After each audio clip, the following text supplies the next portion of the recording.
ভাবনা। আমি দেখছিলাম, যদি আপনার দেশে কেউ অতিরিক্ত $200 মাসে আয় করে, শুধু $200, নিচে দেখুন, এটা এমন একটা দেশ যেখানে গড় আয় দিনে $3-এরও কম, মানে মাসে প্রায় $90। ভাবুন তো, তারা যদি তার 3 গুণ আয় করে, এমন এক সংস্কৃতিতে যেখানে কেউ ভালো করলে অন্যদেরও ভালো করতে সাহায্য করে। তাহলে এই বিষয়টা হাইতির জুড়ে 1 মাস, 2 মাস, 1 বছর, 3 বছর, 5 বছর ধরে কল্পনা করুন। আপনি এখানে গত 1 বছর বা তারও কম সময়ে যে বীজ বপন করেছেন, তা থেকে আসলে কি হতে পারে। তাই এটা সত্যি সত্যি শক্তিশালী। ওম, জানেন তো এটা $200 আমরা সব সময় আমাদের দৃষ্টিকোণ থেকে দেখি, কিন্তু ওখানে $200 মানে স্কুল ফি, ইউনিফর্ম, বই, শিশুদের স্বাস্থ্য সেবা, নিয়মিত মেডিকেল চেক আপ, জরুরি প্রয়োজন, ইউটিলিটি বিল, বিদ্যুৎ, ফোন সার্ভিস, সবকিছু মেটানো যায়। মানে, যখন কিছুই নেই, তখন এই টাকাটা অনেক দূর পর্যন্ত যায়। কিন্তু ভাবুন তো, এই জিনিসটা বারবার বারবার বারবার বাড়তে থাকলে কি হতে পারে। এবং এটাই ছিল অ্যাশের স্বপ্ন, কারণ সে জানতো বিশাল প্রভাব ফেলতে খুব বেশি কিছু লাগে না। আর যদি সবাই এতে যুক্ত হয় এবং আমরা হাইতির যথেষ্ট মানুষের সঙ্গে এই ব্যবসাটা ভাগাভাগি করি, আর তুমি তোমার অংশটা করো, যেটা তুমি অবশ্যই করবে, কারণ তুমি সেখানকার, তুমি ব্যাপারটা বোঝো, তাহলে একদিন তুমি বলবে, হ্যাঁ, আমার এখানে বা এখানে কিছু দরকার। আর আমরা সবাই, কারণ একসাথে আমরা বিভিন্ন দেশের জন্য বিশাল পরিমাণ কাজ করতে পারবো তো। আশ বলেন, শুনুন, যদি আমরা মানুষকে ঠিক যেমন তারা আছে সেভাবেই গ্রহণ করি, আমরা সফল হব। যদি আমরা মানুষের সমস্যাগুলো বুঝতে পারি, তাদের দুঃখ কষ্ট বুঝতে পারি এবং সারা বিশ্ব জুড়ে তাদের সাহায্য করি, এই কোম্পানি সফল হবে। যদি আপনার কাছে বিশ্বের সেরা পণ্য থাকে, কম দামে, এআই ডিজিটাল, তাহলে কোম্পানি সফল হবে। যদি আপনি সবার আগে ঈশ্বরকে রাখেন এবং তাকে নেতৃত্ব দিতে দেন, এই কোম্পানি সফল হবে। জয় জয় জয় জয়। মূলত আমি এটাই বলছি, ফ্রান্স ঠিক এটাই বলেছে। সে খুব উত্তেজিত, সে দারুণ উদ্দীপ্ত, সে এটা হাইতিতে নিয়ে যেতে পারবে। তুমি তাকে বলতে শুনেছো সে সবাইকে সাহায্য করতে চায়, কিন্তু অবশ্যই প্রথমে নিজের দেশকে গুরুত্ব দিতে চায়। তুমিও ঠিক তাই, প্রথমে নিজের পরিবারের যত্ন নাও। স্পিকার, এই কোম্পানি সম্পর্কে সঠিকভাবে কথা বলে আশ মুফারাকে তার প্রাপ্য সম্মান দেওয়া হচ্ছে। এই কোম্পানিতে আমরা চাই না কেউ কাউকে কোনোভাবে প্রভাবিত করুক। আমরা ন্যায্যতা চাই। আমরা চাই প্রতিটি মানুষকে সাহায্য করতে পারি।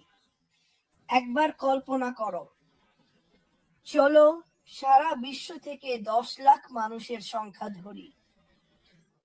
প্রতিটি দেশে যদি এই কোম্পানির কারণে মাত্র 2 জন অসাধারণ কিছু করে, তাহলে ভাবো তো এই পৃথিবীতে কি হতে পারে। শোনো, আমি বলছি, এখন চারপাশে কত রকম পাগলাটে ঘটনা ঘটছে। আর যখন চারপাশে পাগলাটে ঘটনা ঘটে তখন কি হয়? তখন সমাধান দরকার হয়, কারণ মানুষ নিয়ন্ত্রণের বাইরে চলে যাচ্ছে। তারা ভয় পাচ্ছে, তাদের যুদ্ধের ভয় আছে, তাদের অনাহারের ভয় আছে। আমরা চাই না কেউ অনাহারে থাকুক, আমরা চাই না কেউ মারা যাক, শুধু কিছু পাগল রাজনীতিবিদ কারো ওপর কিছু ছুঁড়ে মারার সিদ্ধান্ত নিল বলে। এই কোম্পানি সবার ব্যাপারে ভাবে। আর আমি প্রতিদিন প্রার্থনা করি, কারণ আমি তোমাদের সবাইকে দেখাতে চাই যে আমরা সত্যিই তোমাদের ব্যাপারে ভাবি। একটা বিষয়ে যা আমি কিছুদিন আগে অ্যাশের সঙ্গে আলোচনা করেছিলাম, সেটা হলো ও প্রার্থনাগুলো খুব ভালোবাসে। এই কোম্পানিটা আসলে সবার কাছে পৌঁছাতে চায় ঈশ্বরের ভালোবাসা আর সহায়তার বার্তা নিয়ে। এটাই আসল কথা। টাকা বাদ দিন, টাকা বাদ দিয়ে শুধু বলুন সাহায্য করুন। আমরা ব্যক্তিগতভাবে মানুষকে সাহায্য করছি, তাই এটা আসলে নিরাময় আর সহায়তা, এই দুই এইচ নিয়ে এটা ফ্রন্টেজ বেছে নিয়েছিল। আমি মানুষকে সাহায্য করতে চাই, আমি মানুষকে খাওয়াতে চাই, আমি চাই না কেউ না খেয়ে থাকুক। স্বাগতম পৃথিবীর সেরা কোম্পানিতে, যারা আসলে এই ভুল ত্রুটিগুলো ঠিক করার জন্য কিছু করবে। আমি এই কোম্পানিটাকে ভালোবাসি, আমি অ্যাশ মুফারাকে ভালোবাসি, আমি তোমাকে ভালোবাসি ফ্রান্স, আমি তোমাকে ভালোবাসি মাটি, এবং আমি শেষ কথা বলার সুযোগ দিতে চাই ফ্রান্সকে। আমি তোমার নাম বলি ফ্রান্স, ফ্রান্স, আমি তোমাকে ডাকছি। আমি তোমাকে ডাকছি এফম্যান। ফ্রান্স, শেষ কথা তোমার। ভাই, তুমি এগিয়ে যাও। হ্যাঁ, ধন্যবাদ ক্রিস। আমি যা দিয়ে শেষ করতে চাই সেটা হলো, তুমি জানো গিনেস ওয়ার্ল্ড রেকর্ডে সবচেয়ে দীর্ঘস্থায়ী দাঁড়িয়ে করতালির রেকর্ড হলো 3 ঘন্টা 16 মিনিট এবং 1 সেকেন্ড। তাই আমি মনে করি যখন এই কোম্পানি লাইভ হবে, মিস্টার অ্যাশ সেই রেকর্ড ভেঙে দেবেন, কারণ আমরা সবাই দাঁড়িয়ে তাকে করতালি দেব।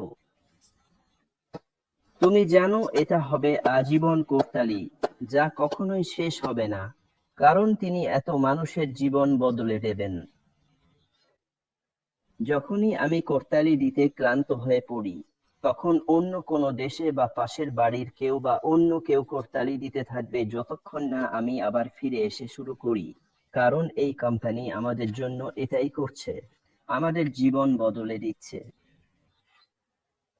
আর আমি সত্যিই উত্তেজিত। আর খুব শিগগিরই এই ব্যবসা হাইতির মানুষের জীবন বদলে দেবে। তুমি জানো আমি মিস্টার মুফারাকে যথেষ্ট ধন্যবাদ দিতে পারবো না। আমি তার প্রতি চিরকাল কৃতজ্ঞ থাকব। প্রথমত এই ব্যবসায় তৈরি করার জন্য, আর দ্বিতীয়ত আমাকে এর অংশ হতে দেওয়ার জন্য। বুঝতে পারছো?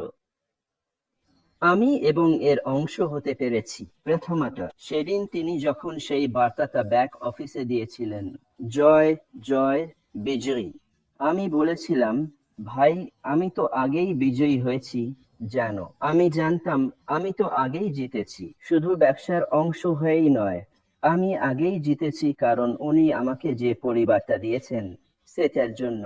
বুঝতে পারছো? দেখো, আজ আমি ক্রিস ও মার্টির সাথে কথা বলছি, আর এত মানুষ আমাকে শুনছে, যেখানে আগে আমার কোনো বন্ধু ছিল না। জানো, পুলিশ অফিসার হিসেবে সতর্ক থাকতে হয়, কারণ কাউকে বিশ্বাস করা যায় না। আমার তেমন বেশি বন্ধু ছিল না, আমি তেমন বেশি মানুষকেও বিশ্বাস করতাম না, কিন্তু এখন, ভাই, আমি সারা বিশ্বের এত মানুষকে বিশ্বাস করি। আর একবার ফ্রান্সিন এখানে মিয়ামিতে ছিল। আমি ওকে দেখতে গিয়েছিলাম। এটা কল্পনা করো, আমরা কথা বলছিলাম, আমরা একসাথে একটা ওয়েবিনার করেছিলাম, আর এখন আমরা মুখোমুখি। মানে আমি একে সামনাসামনি দেখেছি, মানে আর ভার্চুয়ালি নয়। আর আমি একে সামনাসামনি দেখেছি। কি ধরনের, এটা কেমন আনন্দ বলো তো? তুমি বুঝতে পারছো আমি কি বলতে চাই? এটা হলো, মানে আমি বোঝাতে পারবো না। জানো, ক্রিসকে দেখা, মিনুকে দেখা, ফ্রান্সিনকে দেখা, এই আনন্দটা, এই ধরনের জিনিস এই কোম্পানি আমাকে দিয়েছে। আর এই কারণেই, জানো, আমি এই কোম্পানির জন্য গর্বিত। আমি এর অংশ হতে পেরে গর্বিত। আমি আশমুফারেহকে চিনতে পেরে গর্বিত। আমি সবাইকে চিনতে পেরে গর্বিত, কারণ আমার জীবন, প্রতিদিন আমি ঘুম থেকে উঠে খুশি থাকি। প্রতিদিন ঘুম থেকে উঠে ভাবি, আমাকে ক্রিস জনসনকে দেখতে হবে তারা কি নিয়ে কথা বলছে। এটা এমন নয় যে টাকা তোমাকে সুখী করে না। হ্যাঁ, টাকা ভালো, কিন্তু যখন তুমি জীবনে এমন কিছু খুঁজে পাও যেটার সঙ্গে তুমি জড়িয়ে থাকতে পারো, সংযোগ স্থাপন করতে পারো, এমন কিছু যা তোমাকে খুশি করে, যা তোমাকে আনন্দ দেয়, যা তোমাকে আশা দেয়, জানো যে আগামীকাল তোমার জীবন আরো ভালো হবে, আগামীকাল তুমি অন্যদের জন্য একটি উত্তরাধিকার রেখে যাবে। আগামীকাল তুমি কারো জীবন বদলে দেবে, মানে এটাই তো আসল বিজয়, বুঝলে? আমি একজন বিজয়ী এবং আমি এই দেশ, এই কোম্পানির জন্য গর্বিত। জানো, যখন এই ব্যবসা হাপওয়াস নিয়ে কথা বলে, মানবতার পাশে দাঁড়ানোর কথা বলে, তখনই আমি ভাবতে শুরু করি আমি হাইতিকে কতটা সাহায্য করতে পারবো, বুঝলে? যেমনটা বলেছি, হয়তো আমি একেবারে এখনই একটা হাসপাতাল গড়ে তুলতে পারবো না, কিন্তু একটা ক্লিনিক তো বানাতে পারি। হয়তো আমি একটা স্কুল গড়ে তুলতে পারবো না, কিন্তু কিছু বাচ্চাকে স্কুলে পাঠাতে পারি।